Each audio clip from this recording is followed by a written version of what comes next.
Hello, welcome to the Fuel the Fire podcast with your host, Shannon Safi. Today, we have a very special guest, Haley Martinez, who is a holistic practitioner and breathwork facilitator. I met Haley, I think last year at some point. I came to one of her breathwork classes and I just absolutely adored it. We met through a mutual friend, Jess. And so I was really happy for her to connect us. And I'm excited to open up this conversation. The last time we spoke, it was over lots of delicious sushi. So I'm excited to have this conversation now recorded for everyone to hear and really start to open up to some of the magic that Haley has to offer.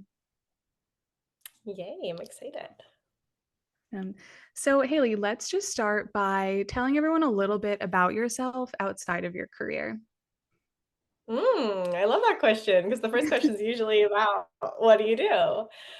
Well, on a soul level, I'm very artsy and creative, actually. I was always in the arts, like acting, creating art, painting, charcoal drawings. I've played the piano since I was 9 years old, very musical, always did dance. Like creativity is a huge part of me. Um, I love to be in nature, at the beach, laying in the grass, like anything outside, which is why living in New Jersey is really hard for me because the winter is like very constricting.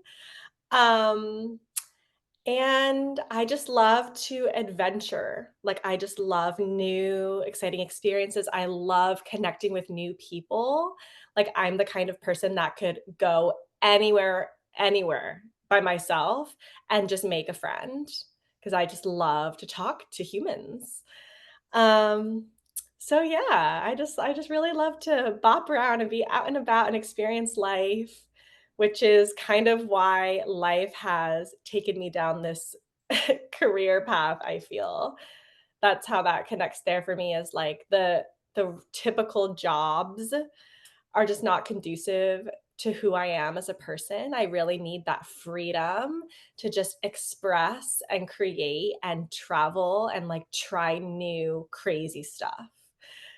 Crazy. But yeah, it's just very much a part of me that has always been there and now as an adult, I'm finally realizing that I can embrace that and step into that even in my area of career. Career doesn't have to be separate from like who I am.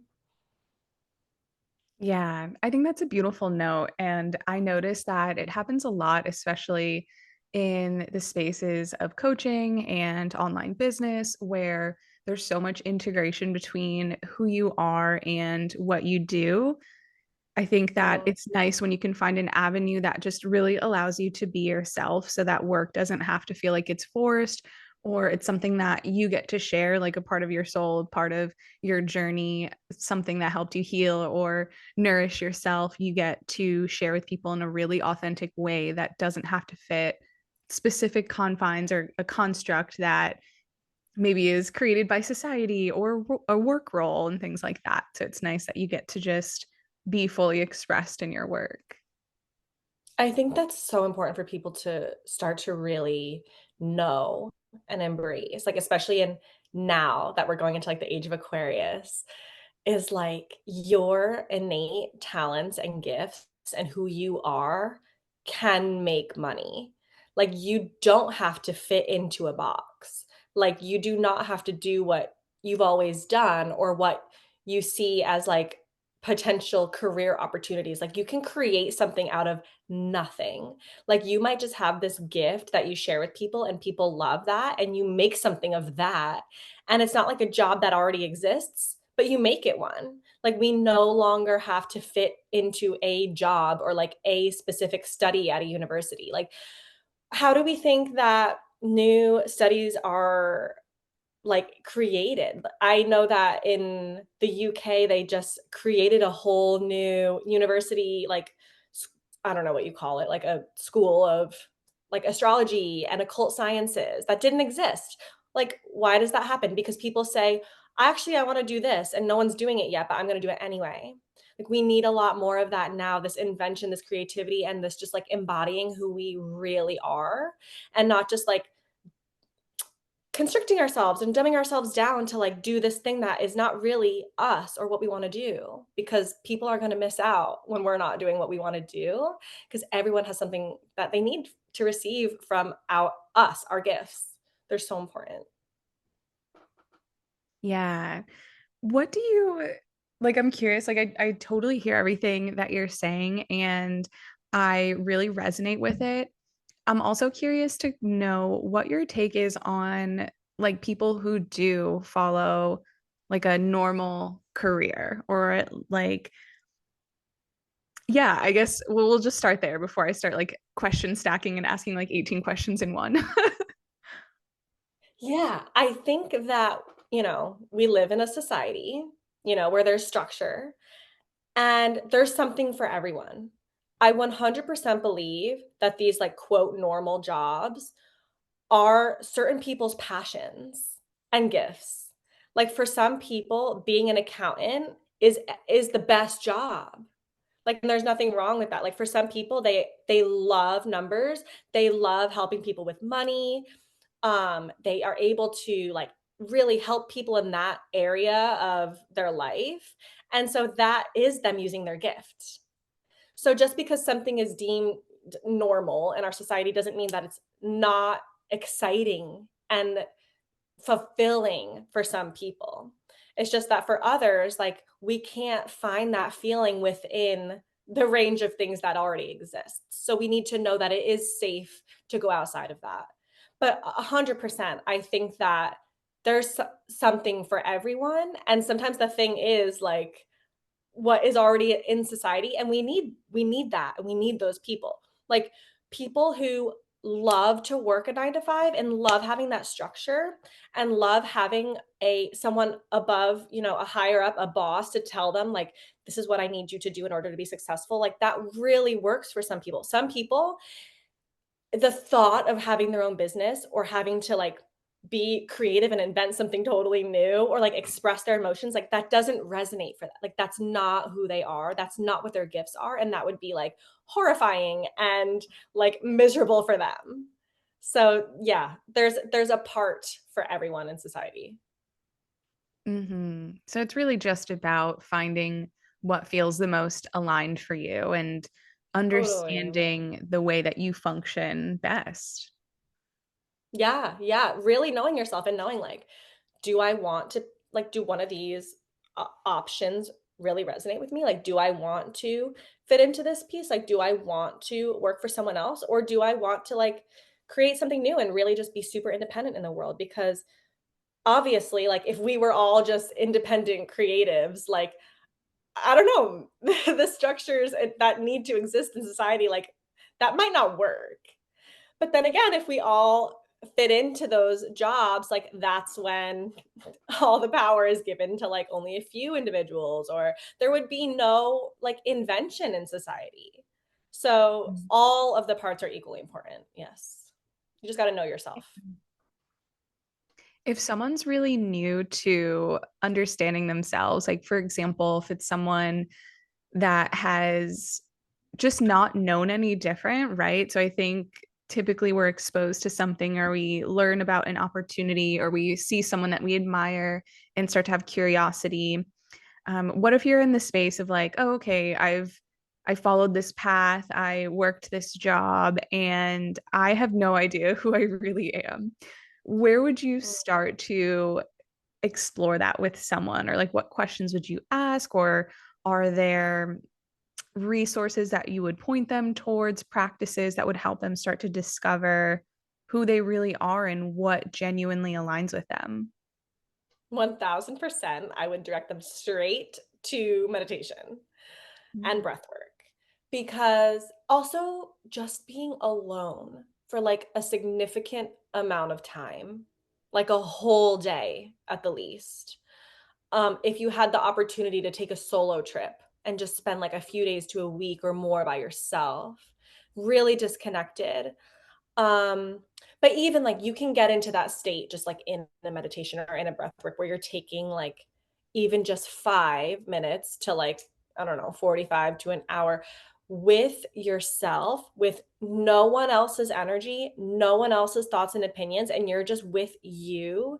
And you can really like hear and feel yourself and your own energy and your higher self and your spirit guides and your angels that are always like guiding and directing and supporting us to our mission.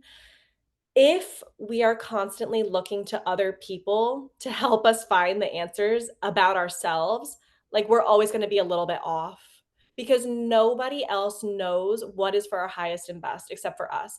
Everybody will come with their own experiences, their own opinions, judgments, thoughts, baggage, and that's not ours. So it's best not to allow your own life decisions and your own thoughts and ideas and desires to be affected by that of others. Even your best friend or your parents or your partner who love you and want what's best for you, they still don't necessarily know what that is for you. Like we do. And even those times where it feels like, oh, I have no idea what I want. I've tried so many things. Nothing is doing it. Like I'm so lost. That is when you need to be alone the most. And I promise you, when you do that and you take that opportunity and to just be completely disconnected from everyone, tune into yourself and just ask, like, just tune into a meditation and just ask the universe, ask nothing, just ask the air, whatever, please guide me in the direction of my highest self. Like, please show me what is the next step for me. Like, ask, set the intention, and it will begin to unfold for you. But you need to pay attention to what's happening, and you need to be aware. And if we're just letting life like happen, and we're just doing what we think we're supposed to do, and not really like, we can really be closing ourselves off to those opportunities that are going to change our lives. We can really be missing all the signs.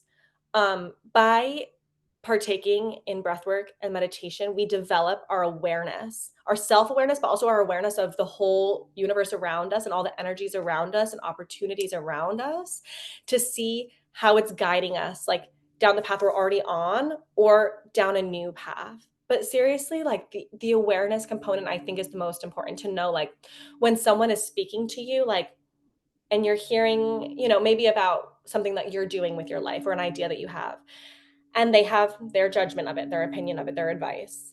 And to think to yourself while they're speaking, okay, what they're saying, does this resonate with me, or is this their thing, their stuff, and I might not take any of it. I agree. I think meditation can be such a powerful tool and coming into yourself, creating that peace, because through that void, through that space, that's when you can start to tap into your intuition. However, what I notice with a lot of clients, especially people that are new to personal development or self exploration, they find that there's a lot of resistance towards the thought of doing something like meditation or sitting in silence because it's so crowded by their thoughts, self judgment towards having thoughts. And they almost feel like they can't really sink into it and clearly know that what they're hearing is their intuition. There's a lot of break in that self trust, or maybe it just hasn't been established yet because somewhere along the lines in their story they were taught or conditioned to feel like they can't trust themselves and they don't know what's best for them. How do you work around that, or how do you work through that? Yeah, so there's a few pieces there. So I want to address both. The one, how to work with those who feel like meditation doesn't work for them. And then the other one being how to know like if it's your intuition, how to trust yourself. So don't let me forget to address both of those. So the first one, I obviously hear this all the time doing what I do. Like, oh yeah, I've tried meditating before. Like it's really hard for me. Like it gets a little anxiety inducing. My mind starts racing. I can't focus. So that's where I will kind of educate people to the fact that there's so many different types of meditation. I rarely meditate by sitting in silence, like almost never, because of that. I have a lot going on in my world right now, and that happens to me. If I try to sit in silence, like I will get distracted. And for me, like having something guiding me, someone, whether it's myself or another facilitator, like speaking to me and guiding me through an experience, or having just like music, mantra, something going on that's guiding my focus so that my focus is in a specific area and like something is grabbing my attention, but in an intentional way, you know, so that I'm not getting distracted. So that's why I do like a lot of guided meditations where I'm speaking you through with questions or just like guiding you through an experience with my voice so that you're active, you're actively listening, thinking, and experiencing something. And you're not just there on your own feeling like clueless and you don't know if it's working. You're definitely going to experience something. And meditation doesn't also have to just be sitting like that. There can be meditation through movement. A lot of people have intuitive downloads during something like yoga. Um, Also, breath work is very active. Breath work is a type of meditation, but you're constantly manipulating the breath in a specific way that's like requires all of your attention. So you're focused on the breath, but you're also like opening yourself, opening your intuition to receive and just getting out of the head and back into the body. I think that's what most people these days need is to get out of their own heads and into the body. We're so stuck up here in our heads, like thinking, intellectualizing, and that I hate to say never, but like never works because the answers are in the body and in the heart and in the intuition. And they're not in that. The intellectual stuff is going to block us from so many realizations, ideas, epiphanies, knowledge, and just like things that we already know, but are talking ourselves away from or out of. So, really, like for a lot of people, I think getting into the body through doing some type of more active meditation is a really helpful way to get in there. And then once you develop that skill, because it is a skill, it's a practice. I mean, nobody, well, maybe somebody got on a bike for the first time and was able to take off. Like it's a practice, just like anything we do for the first time usually is going to be a little challenging. It's going to feel new. It's going to feel like I don't know what I'm doing. But the more often that you do it, the better and easier it becomes. And the more you can just sink into it and experience it. So just because those first few times that you try, it feels a little challenging or a little bit not maybe not what you expected, just keep going. Give it a full week and see how it evolves. And truly, like you only need a couple minutes. Like I started off doing 3 minutes of breath work in the morning because I didn't want to wake up earlier. I wasn't really sure what I was doing, but I had like one thing I was watching or one thing that I was currently practicing. And sometimes like I would get up and literally do it for 3 to 5 minutes and it really made a difference. So just exposing people to all the different possibilities that they can try and like making it such a small change. Like try this for 3 minutes every day for a week and see what happens. And if you don't like it, don't do it anymore. We'll try something else. So then the other part of knowing if it is your intuition or just like some crazy thoughts going on is really once you have developed this practice and developed this skill, you start to notice a difference in the way things feel in your body because we're getting into the body. So at first, yeah, of course, it might be confusing and you might not know because you haven't practiced this skill. So seriously, give it some time. And so practicing meditation, practicing breath work, and then after a while, you'll start to notice when thoughts come in or ideas or whatever information enters your mind, your body, your heart, however it comes in for you. And notice how does it feel in your body? So this information that you've received, does this feel anxiety inducing, scary? Does this feel like scarcity, like fear? Is it very aggressive and loud? Is it really like screaming at me? If it's one of those, they're, like, unkind, right? They don't feel like of love, of light. They feel, like, intense and just icky. That's not your intuition. That's fear. That's your ego. That's the human stuff. That is not from your heart, that's probably from your head or just some kind of subconscious fear, we all have them. So if it feels discomforting, it's most likely, no, not most likely, it's not your intuition. So being able to feel like, where do I feel fear in my body? What does anxiety feel like to me? What does scarcity feel like to me? Because it's different to all of us. So just exploring our emotions over time, like I said, it's a practice, and knowing so that when it comes up and you can identify, like, no, that's fear. I feel that in my chest feels tight.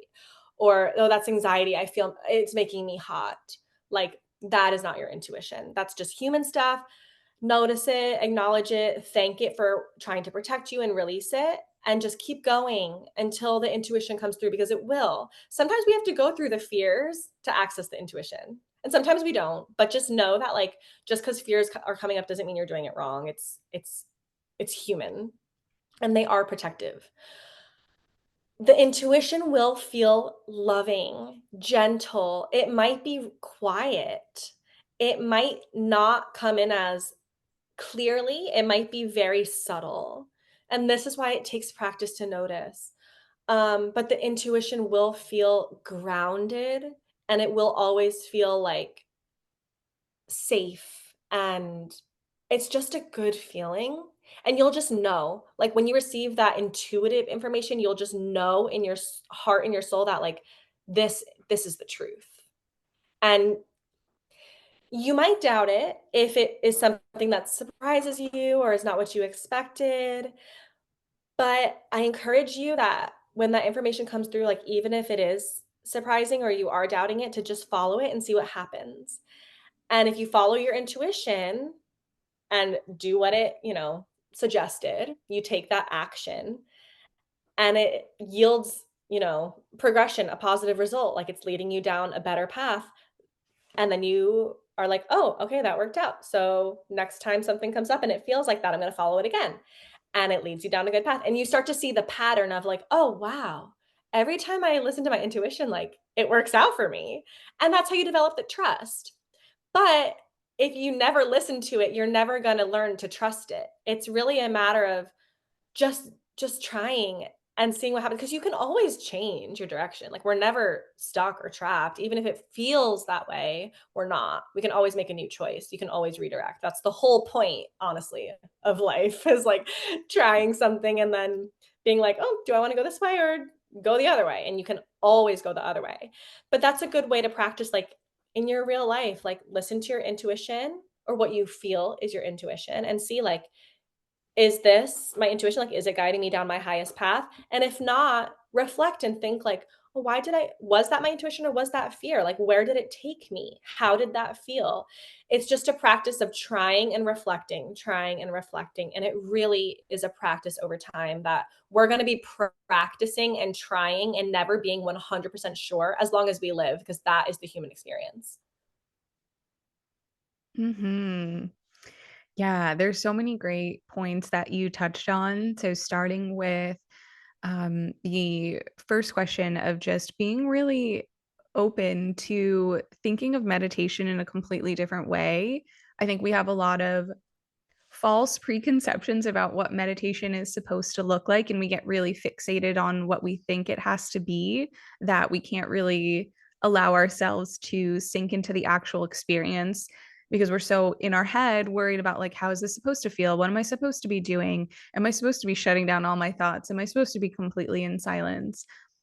That can be so difficult for a lot of people because, again, coming back to that self-judgment where we're so caught up in wanting to make sure that we're doing it right, that it's it's taking away from the actual experience and what we could get out of it because we're so worried and using our logic mind too much and not allowing it to rest and allowing our intuition to start to come through, which kind of leads into the second part.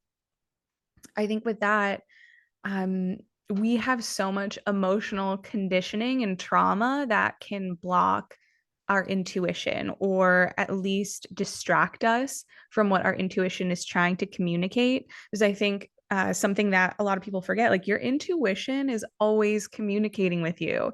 It's never not Mhm. there. It's only, are you choosing to create the space to allow yourself to hear that voice clearly?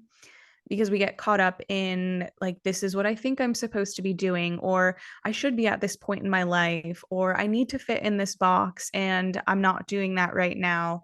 And so we create that sensation of feeling trapped, feeling stuck, like we can't make a different choice. Or if we feel like we start choosing one thing that we can't turn around and there's so much shame in turning around or pivoting, it keeps us stuck in cycles that were never really meant for us, because then we just sort of like run around in a circle. It's almost like a pattern that we create that we then have to recondition of like, okay, I think I'm supposed to be doing this, but I try this. I feel so much guilt. So I go back to doing the thing. And then I realize I hate the thing. So I try to stop doing it, but I feel too much guilt and go back. And it becomes this cycle that we can't seem to get ourselves out of because there's just no self trust yet.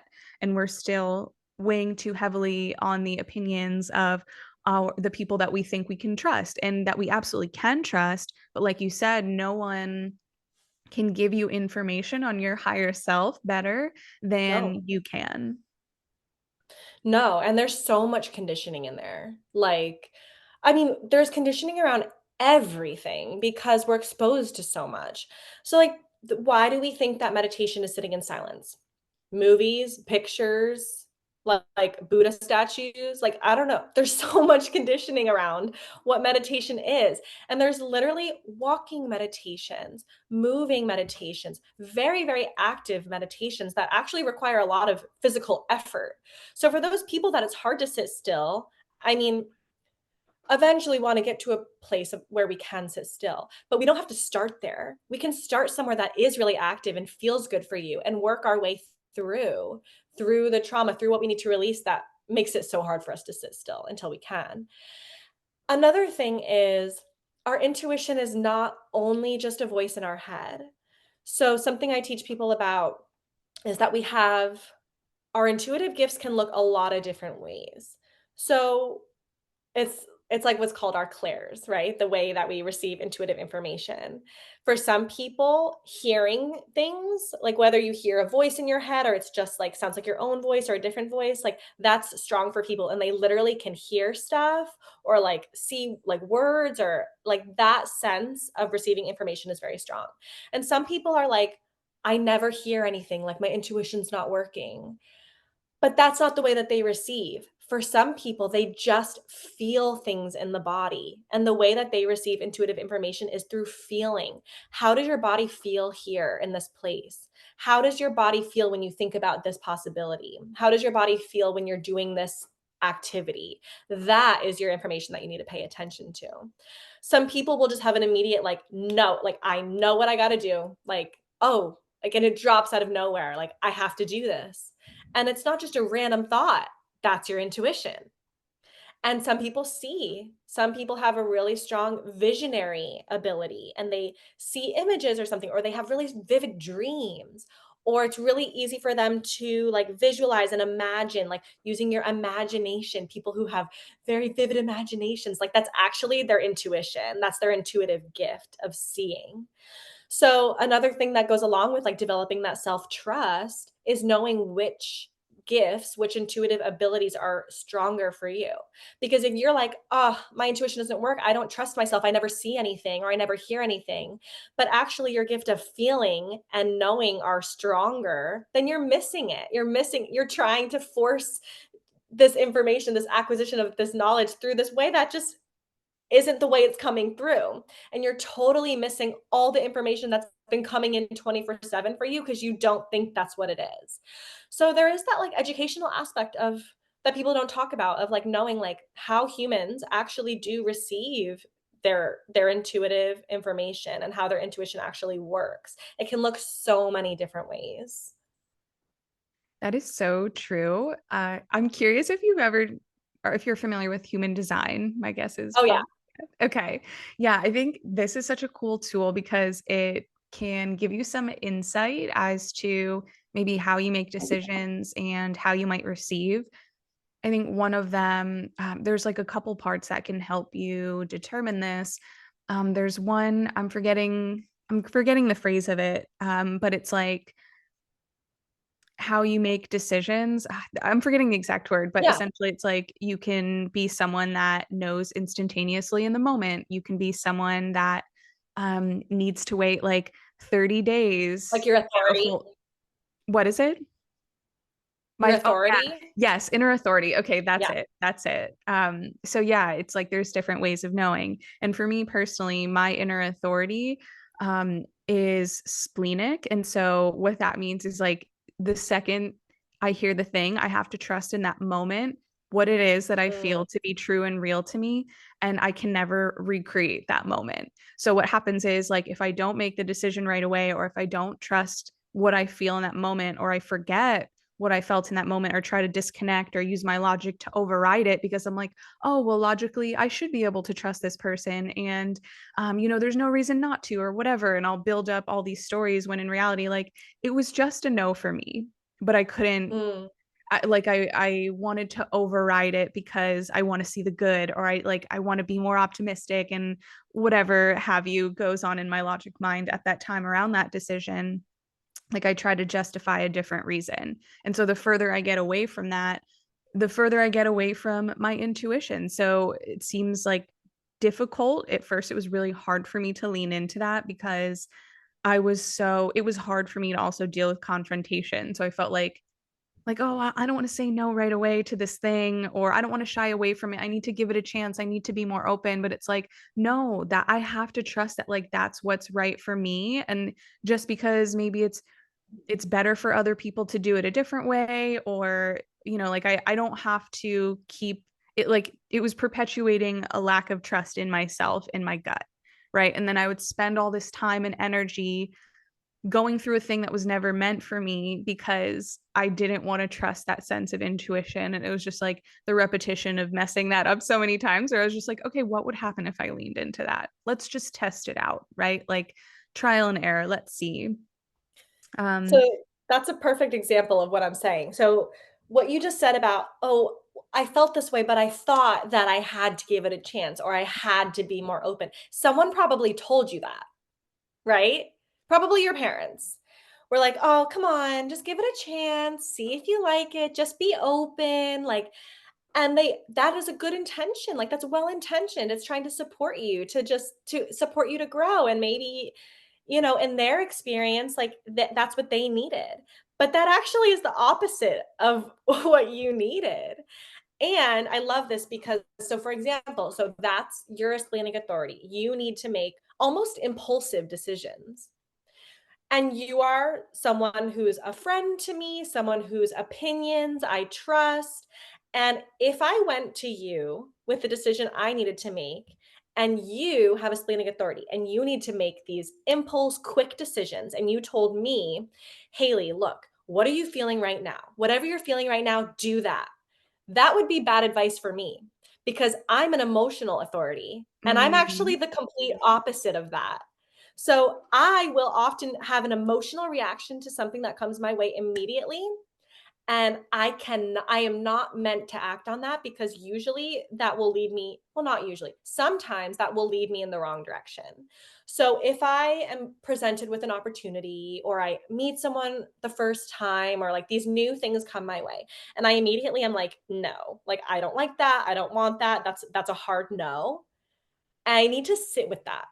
I need to wait like a good week to see like, all right, I'm having this emotional reaction to it. It's like a no, it's like a I'm not into it. All right, let me revisit this idea again tomorrow and see how I feel. Maybe tomorrow I still feel that way. And then a couple days pass and I've had more time to sit with it and like ride what's called my emotional wave until I get like in a neutral place and I no longer feel like so repulsed by it and I can just kind of like sit with it and look at it like in a neutral emotional perspective. And I might see, oh, you know what? I actually see how that could benefit me at this time. Maybe not like long term, but like if I do this right now, like it could give me this and then that could lead to this. And so when I no longer feel emotional around it and I can just observe it a little bit more like removed from it, I can actually make a decision. or the opposite. Usually it's the opposite for me. Well, actually, I can think of times in my life where it's been that way. But often I will immediately be excited about something and want to say yes because like I told you I'm very adventurous. And someone will present something to me and it'll be like oh, yeah, ooh, this sounds so fun and exciting. I can't wait. Let's do it. And I have that like excited emotion. And then a week later, I'm like, oh, actually, that doesn't resonate, or I think that's actually not what's for my highest and best, or like, yeah, that might be really fun and like I might like have a good time, but that's actually not going to get me where I'm trying to go. And so that's why it's so important for me.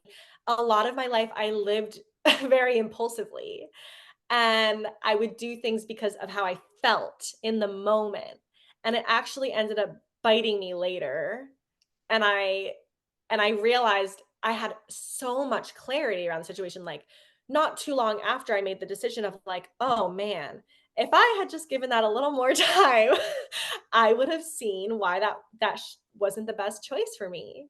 So we're literally the exact opposite.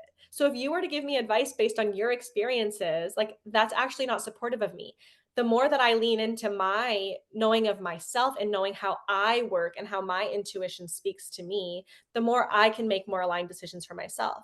And of course, you would be coming from a heart centered place wanting what's best for me. But even no matter how good your intentions are, only I know what decisions I need to make. There is, yeah, 100% truth in all of that. And I think that's why it can sometimes be like, I hate to use the word dangerous, but it can, like, a lot of times that's what we do. We lean into our friends and our family for support, and people might give you that advice exactly like you said, like from a place of, well, I know this works for me. But the best Mhm. sort of questions are really people that help you turn into yourself and say, well, how do you know the best way to make decisions? Like, if you are someone that doesn't know what time they were born, you can't exactly look up your human design and get the exact answer to that at times. Because I think like time can really shift certain elements. I don't know what elements, so don't quote me, but there are certain things in your chart that can It change does, yeah. depending on time. And so if you're not certain and you're not sure and you can't get a clear answer from entering your information to find that out, you can still figure it out just by self reflection and Mhm. trial and error. It's like, okay, let's look at some decisions I made and think back to how I felt. And now that I can take a look at what the possibilities of different types of inner authorities are and see which one does feel most suited and where do I see the most consistency in aligned choices when I follow this method. So at least you can still tap into that without necessarily needing to know. And I think Definitely. I like before I even knew what human design was, I was able to acknowledge this in myself. Like Mm. it was Of something like course. human design like validated it for me, but it was noticing Mhm. my own patterns of like, dang, like I knew, like I remember when I first met this person or when I first was presented with the opportunity, like this is how I felt. And like I should have trusted that, and I spent all this time, yeah, doing the opposite. And even so, I think there's like other elements of your chart that can sort of influence this too, because for example, you have like a line profile and I'm a 3-5, and part of that is like doing things through trial and error. And so for me it was like, okay, sometimes opportunities do open up and I don't have like a strong no or a strong yes. I'm kind of like, oh, yeah, I could play around with that. And so, like, yeah, so then I'll do it because there's nothing, there's no alarm bell, there's no like, oh, this, there's no clear defined like possibility that this could be something that would hurt me, right? If that makes sense. Like I don't think I'm Mhm. wording this the best, but it feels neutral, it feels open, it feels possible. Because not everything's like a really loud yes and a really loud no. It's like, oh, okay, No. yeah, like I would like to play in this. Why not? Like I don't feel strongly either way. And I want to be open, like something is telling me like why not.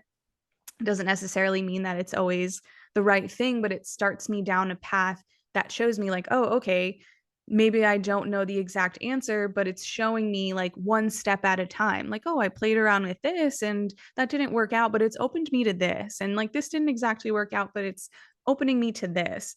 And so it's also knowing that piece of it where, worst case scenario, you try something and you realize that wasn't it. And like that's okay. You can redirect and you can pivot and still reflect on what did come from this situation or what did come from me making a decision in this way. And I still learned a lesson in all of this. I was still able to take a piece of this and use it for the next situation, or to, again, just like uncover a step in my path, rather than feeling like you're not going to see the whole path or how this thing is going to play out. And it doesn't necessarily mean that you can perfectly visualize the thing that's going to happen or the how, but You you can, can't. yeah, you'll never really know, but you can at least trust that here's one step that I can take in this direction to either finding clarity, or and like, yeah, that finding clarity can be knowing what's not the right answer and learning a piece of that, Mhm. or taking one step closer to getting to that answer that feels the most aligned. You definitely don't need all of the stuff. There are people, I know people in my life who are not at all interested in astrology or human design or any of it, and live very aligned lives because they know themselves and they are in touch with their intuition and they don't even realize it. But they just naturally, inherently know when something is something that they should pursue or not, and they keep listening to themselves and their inner knowing, and they live a very aligned life and never even know their sun sign and don't care at all.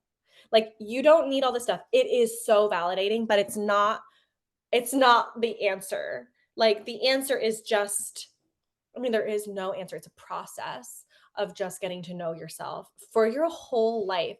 And this is something that's hard for me. Is like I always want to know what the answer is. I always want to know like what the right choice is, the right decision, the right path. I don't really believe that there is one. I think that there's a few different paths I could go down that would all result with me feeling the way I desire to feel in my life, which is free, satisfied, and joyful. That's how I want to feel. And I don't think there's only one way of all the possibilities in the universe that I could live my life and feel that way. I think there's probably several and probably many that I don't even see as available options because I wouldn't like if I dropped everything and moved halfway across the world right now and took up some random job that would find me, like that might be one way that I find that in my life, but I'm not going to do that. So there's so many ways. This is why it's so important to let go of the expectation of doing things right and just tuning in and making the next, like whatever presents itself next, deciding that, going there without trying to jump ahead a whole year from now or 10 years from now. Because the truth is, where you are right now, maybe not for everyone, but what you think you want in 10 years is probably going to change if you're really in tune with yourself and really following your intuition as you evolve as a person. I mean, we know that the world right the way it is working right now is certainly not how it's going to be functioning in 10 years. So I don't even think we can imagine the possibilities for our lives in 10 years from now. Things change so fast. So I think it's really important. We are so programmed to plan our lives since we're little kids at school. We're so programmed to know what classes we're going to take next year and what we're going to study in college in 3 years from now, and like where we want to live when we graduate from college in 2 years, and like what job we're going to have. Like we're so programmed to always be living in the future.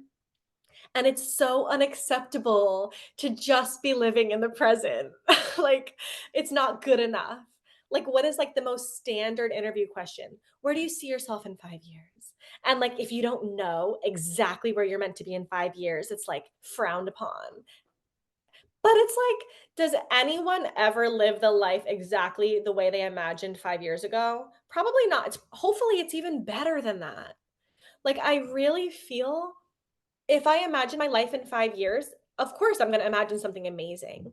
But why limit myself to that? What if it can be even better? There are so many paths and opportunities and things we can do and roads we can go down that are all amazing. There is not just one. And that's just like this societal program that there's just like one way for us all to do things, and it's not true. Definitely. I think just eliminating right and wrong is really Yeah. helpful because I agree. Like, especially I think back to I recently read or finished reading Conversations with God. It's like a 3 book series. It's a lot to sift through and a lot to mentally like I had to man, I think it took me almost a year to get through all of them because there's just so much information to process and really contemplate, which I love about it. But part of it was like it's formatted. Have you ever read it? No. So it's really nicely formatted where it's a conversation, essentially this man asking God questions and debunking a lot of myths maybe that we fall into or societal things that we play into with, for example, like the construct of religion and um like how we make decisions and what God thinks we're supposed or what we think that God thinks we're supposed to do and whatnot. And so basically one of the big principles in there was, the man wanted really clear answers. He's like, well, God, what am I supposed to do? And he's like, whatever you choose. And he's like, well, what do you mean? Like, well, what if I choose this? And he's like, okay, then that's the answer. He's like, well, but what if I choose this? And he's like, well, that's the answer. And he's like, well, how can both be the answer? And it's like, because Mm, it doesn't matter. Like there is no mhm. right, there's no wrong. It's a choice and you get to decide what you do next. And I think so often we want to do the right thing or we want to find the right answer because a lot of us have this conditioning of like make mom and dad happy and mom and dad have decided a right and wrong answer or whoever our caretakers were or whoever we were seeking acceptance from in our life. And so we're sort of conditioned to be that way. And not that it's wrong, it's Oh. it's like this is just normal human nature. This is just what we do. We raise our offspring and we teach them what we know, and then eventually when they're adults and they can formulate their own decisions and opinion, they're free to choose whatever they want.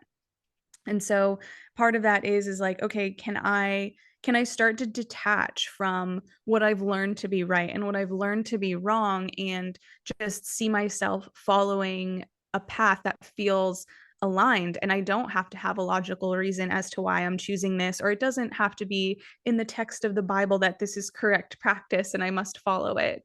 And just to allow yourself to validate your own action because you have self trust. And so I can give that to myself. I don't need to seek it from other people. And I know that the decision I make is best for me. Like I know, I think right and wrong, it's relative. Like I don't think there is an exact right and there's not an exact wrong. It's just relative to your concept of what feels like aligned and not so aligned. So I think, you That's know, a better way to put it. Yeah. yeah. Yeah. And I think in the spiritual space, it's easiest for us to think of like what feels most aligned and what's not. But I would say most people, if they're not playing in the spiritual world the way we do, it's more like, oh, this feels right and this feels wrong. And like that's okay. Like words are words. And I think Yeah. it always comes back to like language is such a big one because I think sometimes language limits us in terms Mm, of how we can really perceive and function because it's just man's way to communicate, but there are some experiences that you could like, the phrase like you just can't put that into words. I think that mhm, there's a lot to mhm. that and you create your own meanings and emotions behind what language you choose. Like the same word can mean 2 different things to 2 different people and it's no one's wrong, no one's right, but it's the definition and emotion that you've connected to that. And so yeah, I'm getting off on a tangent here, but um, I don't even remember what I started saying. Definitely.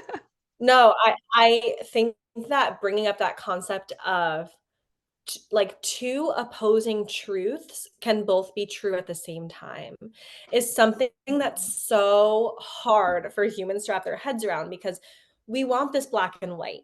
Well, at least I definitely do. I desire this black and white, yes or no, good or bad. And that's in our world on earth, all these multiple possibilities and truths, two truths that are the complete opposite can exist at the same time and both be true. And they're the opposite. For example, if you're deciding if between two jobs and they're totally different, one of them is starting your own business and one of them is working a corporate job, they can both be equally great choices for you, and neither is right or wrong. And you just get to choose. And that's why life is so cool, because it's usually not a matter of right and wrong. It's usually not a matter of, oh, I chose the wrong thing. I truly believe that we never really choose the wrong thing. I think that the whole point of experiencing that feeling of like I did the wrong thing is to gain a lesson. Like, you were supposed to choose the quote "wrong thing" to gain the lesson from that experience. I really, really believe that everything is intentional, and the reason that you made that choice in the first place was to experience whatever you got from it, because I don't think it's possible, I mean, if you're completely unaware and refusing to gain the lessons, that's also a choice. But if you're living a life where you choose to gain the lessons from every single experience, you can never choose the wrong thing, because everything that you choose, you'll always gain from, whether it's wisdom or like personal growth or connections. You can always receive something from every single experience that's important toward your growth, toward your alignment, even if it feels bad or feels not what we deem as positive. The other problem is that we call some emotions good and some emotions bad. The truth is that they're all really important. They're all equally important. Like, what is happiness without sadness? What is achievement without loss? Like, we wouldn't know. We need to have, quote, negative experiences, negative feelings. We need to feel bad sometimes. It's so important. Like, what kind of person would we be if we never ever felt negative emotions? I mean, we'd be robots. No one is happy all the time. No one goes through life always making a choice that they feel was the right choice and never feels like they did something wrong. The the issue is that we think that the when we do the wrong thing that it is wrong. But if we can reframe it by really like tuning into ourselves, opening up our awareness, opening up our intuition to understand that the wrong choices that we made were actually really important experiences. And then we develop that, just like that understanding and forgiveness and connection to self and the world around us, to know like, man, it's actually good that I made that mistake or went that direction, because it taught me this. And now I have this wisdom and this knowledge and this experience to help me go here, or to help me in this relationship, or to help me in this new venture that I'm on. We can gain something from everything, like even the wrong things. We're going to prevent ourselves from living an aligned life if we live out of fear of doing the wrong thing. Mm, yes. It's like I fear can definitely control you. And I think that just really understanding what you're like, what a no feels like versus what fear feels like. Because I think that's an important thing to learn to differentiate internally. Because I think, fear serves its purpose. It can stop you from getting killed, it can stop you from putting yourself in harm's way. And it's just really good to know like you can still experience fear, but also know that that thing feels like a yes, and that you recognize like, okay, there are some emotions that maybe feel dark, feel heavy, and I know that that's inevitable in the process or in this path, and I don't want to have to feel these. So maybe it means that I shouldn't do this thing because I'm going to have to experience these emotions. But the way I see it is like you can only experience the high of the thing that you're willing to experience the low of. So it's like you're living in like this range of emotions. And so those for listening with podcasts, I'm doing a little thing with my hands where there's like a smaller range of emotion, right? So if I'm only willing to feel like like a 10 on the high scale. Like if we have a scale of like 0 to 100, like if I'm willing to feel a 10 on this, on the positive side, or what I perceive as the positive side, then I'll experience like a 10 of this negative. But if I want to feel like 100 happy, if I want to feel like carefree, I'm on top of the world, I'm so aligned, my heart is expanding happy, but I'm not willing to feel I'm so broken, this hurts, and this all feels really heavy, and I'm so, so sad. I think it keeps us from allowing ourselves to hit those high highs. And that's the mistake that I feel like we make, is that it's normalized to avoid feelings. It's like, okay, well, I can drink to avoid this. I can smoke to avoid this, or I can have sex to avoid this, or I can watch Netflix to avoid this. Mhm. And while maybe it feels good in the moment to do that thing because it's distracting you from something else that hurts or that we perceive as negative, what it's really doing is it's limiting our range of the human experience. And so you don't get to feel, you don't see the opposite, because like life is duality. So if I'm stopping myself from one part of the duality and I can accept that part of this is feeling this way, then I'm also denying myself of feeling the exact opposite of that. And it's very subconscious. It's not like you're not consciously thinking this, but once you wake up to it, you're like, wow, now I get it. Now I see this, how I can hold both truths at the same time. So about fear, I think one of the greatest things we can do is actually to become friends or at least acquaintances with our fear. Because fear is there for a reason. Fear is not just this like ultimate bad thing that we despise and want nothing to do with. Because guess what? It's never going away. You will have fear until the day you die. So we need to befriend it and understand it and speak to it and work alongside it because it will always be there. So instead of letting fear make your decisions, when you feel fear, say to it, okay, I see you. Why are you here? And identify, what are you afraid of? And are those legitimate possibilities? And if so, if those things happen, like, then what are you going to do? Kind of just like in meditation, I love to just work with this. All right, why is this fear here? What am I afraid of? All right, is it actually about this, or is it something a little deeper that I need to continue working on? And is and am I gonna choose to like, do I consciously want to decide from this fear, or do I want to just like acknowledge it and let it be present and still go on anyway? Like we can make I think that when we develop the awareness, it's easier to make aligned choices that actually like lean into the fear. But when we're not aware, it's easy to let fear decide. So there's that important like gaining that awareness, gaining that understanding of yourself and your emotions. Also, emotions are so powerful.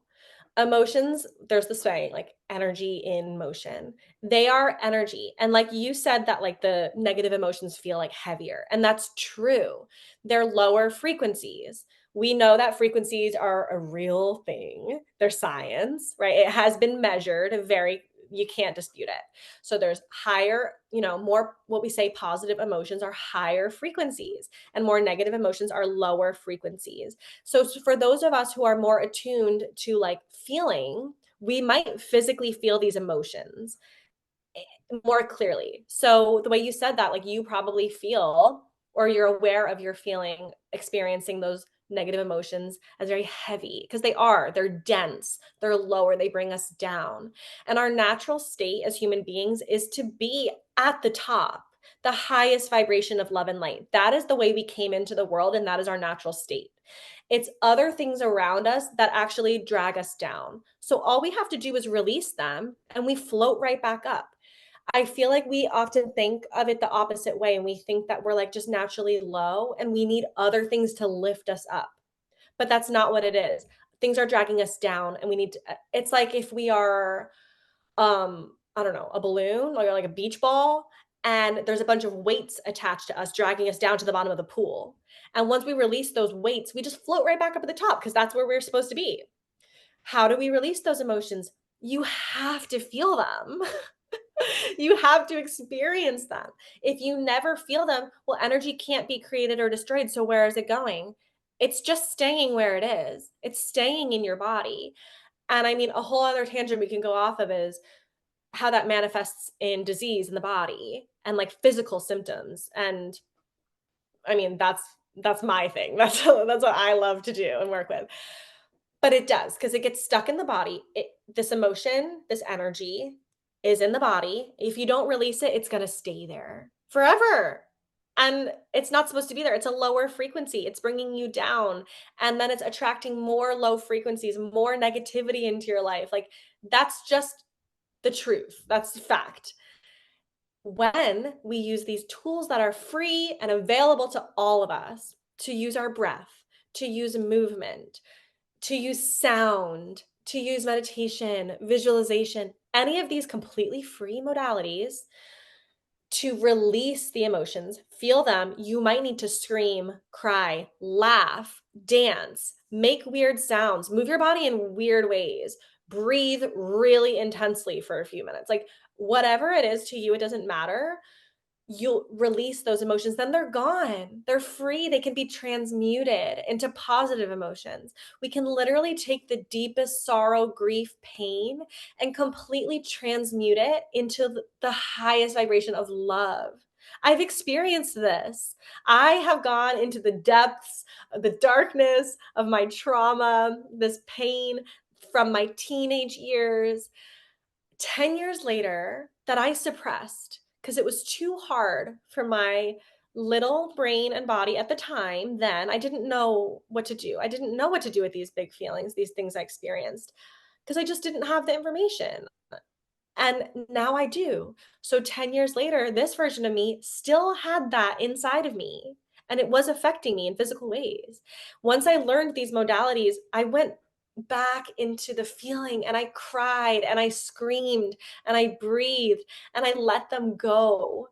And then I felt, often after I do this work, I feel just this overwhelming sense of love and peace. And like, even though there's still hard times in my life, I still experience negative emotions almost every single day because I'm a human being and not everything is perfect, and it never will be. I'll probably experience some negative emotion every single day of my life. And does that mean my life is bad? Absolutely not. It just means that I'm allowing myself to feel my emotions. And when I do the work, I can just tap right back into my highest self, my real self, my soul self, which is so grateful and happy to be alive and just loving this wild roller coaster ride that I signed up for. Yes. I love every word that you said, and it's so, so true. And I know that people listening will really value all that you've shared because I feel like you had so many freaking good nuggets today.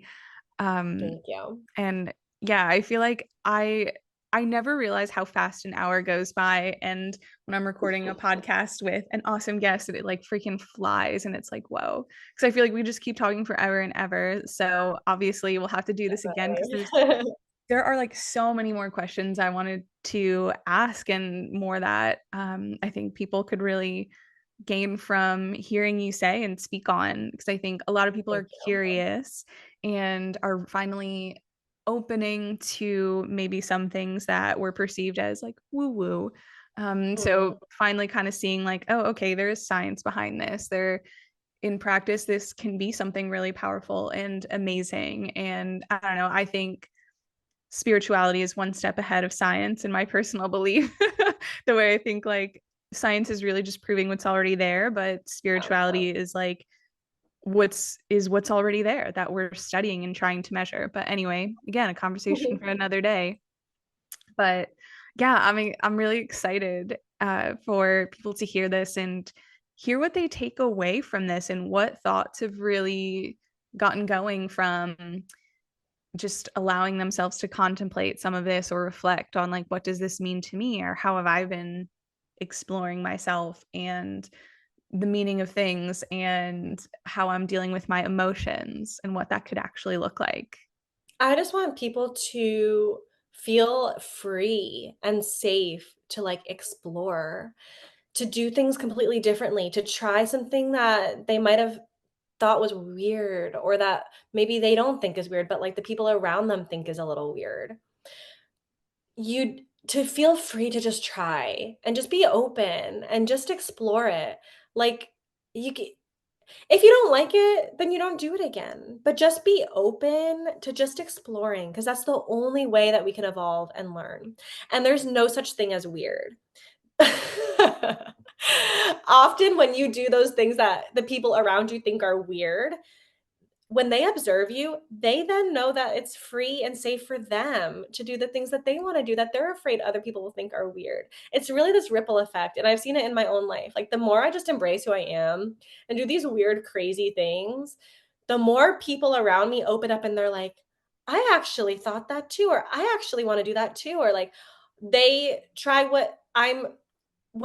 my methods, like my breath work and my meditation that they've never done before, and they unlock this power within them, get all these spiritual downloads, all these experiences that they would have never had if they weren't just open. Like, just be open. There's no going wrong. There's no going wrong here. Hmm. Yeah, I embrace it when people are like, dude, you're weird. I'm like, I freaking know, man. Tell me That's something the I don't. Yeah. point. I'm but weird's relative term. Like, okay, yeah, I think it's weird that you don't do these things, but Yeah, listen, couldn't no, imagine no, life without. yeah, yeah, exactly. So it's like, no, I Yes. mean, I don't really have any judgment what you choose and what you don't choose. I think it's normal to have resistance towards things that are different, but what I Yeah. Oh, notice, yeah. yeah, like as time goes on, things that I used to think were weird, now I'm kind of like, oh yeah, I do that now. And so Oh I'm my just, gosh. yeah, Never in a million freaking years would I have thought I'd be doing this. yeah, yeah. Never, never, ever, ever did I think I would be into breath work, talking about benefits of meditation, doing yoga instead of going to the gym, using a pendulum to connect with my spirit guides. Are you kidding? Like, Mm, no way. Even just 2 years ago, like, allow yourself to change. You will like surprise yourself and you will just unlock these things without in yourself to send you down that aligned path that we all desire. No matter where we're at, we all want the same thing, which is to feel loved and happy and free, right? We all want to feel abundant and happy. And the only way you're going to be able to access that is if you're open to all the possible ways that that can come through, because it really might be the last thing you expected. But if you're not open to it, you can't receive it. Like, it cracks me up how different I am. Honestly, like every 5 years. yeah, yeah. Yeah, it's And that fun. it is. And like I think things are happening so much more rapidly now too, where you Yes. could change more frequently because information is so readily available. And I think as we evolve as a species, like we're just going to be a lot more aware of things. It all just happens so much quicker. But I'm excited to Yes, see I where you totally go, agree. girl. Yeah. Yes, both of us. Thank you. Well, awesome. So if people love this conversation, how can they connect further with you? You can find me on Instagram at Primal Haley, Haley. It's probably the best way. I'm on TikTok a little bit, but not really. But it's just the same, Primal Haley. And you can see, like, in my link in my bio, I have the link to my online breathwork and meditation membership, or to work with me one on one, and my new group program, which is launching, well, probably by the time this is out, but a week from now, Mind and Body Detox, which is about exactly what it sounds, detoxifying the physical body along with the emotional body so that you can access your intuition more. So a couple options there, but yeah, Instagram is usually the best way. Ooh, love that. And I feel you. I tried to be a TikTok girly, but I don't know. Instagram, I just prefer millennials thing. Yeah. I don't know. Yeah, that's what we grew up with, I guess. Yeah, for real.